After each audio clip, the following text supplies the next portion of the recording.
Stock futures hovered near the flatline Tuesday. Futures tied to the Dow Jones Industrial Average was flat. S&P 500 futures and Nasdaq 100 futures inched 0.03% and 0.04% higher respectively. Stocks are coming off a winning session. The S&P 500 added 0.45%, putting it 1.2% away from its all-time closing high of 4,796.56 reached in January 2022. The tech-heavy Nasdaq Composite gained 0.6%, while the 30-stock Dow added 0.86 point. Stocks have hit rally mode as of late, with last week's indication of 3 likely interest rate cuts from the Federal Reserve in 2024 providing another catalyst for the market. Signs of cooling inflation and a pullback in Treasury yields have also helped risk assets. Markets are celebrating right now, not only disinflation, but the soft landing scenario. Emily Roland, co-chief investment strategist at John Hancock Investment Management, said on CNBC's Closing Bell Overtime on Monday. The Fed had indicated that they feel that we're landing on soft landing island here, and we're seeing risk assets participating across the board. All 3 major averages on pace to finish December with gains. The S&P 500 is up 3.8% for the month and coming off its longest weekly winning streak since 2017. The Nasdaq and Dow are up 4.8% and 3.8%, respectively.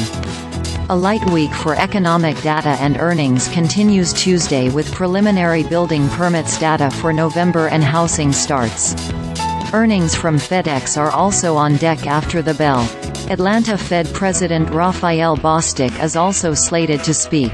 Japan's central bank left its ultra-loose monetary policy unchanged at its final policy meeting this year in light of extremely high uncertainties, setting the stage for any long-awaited unwinding in the new year.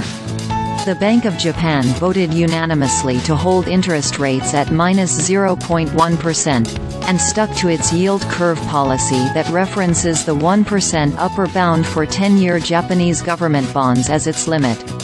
The Japanese yen reversed gains after the BOJ decision and traded at about 143.5 against the greenback in midday trade.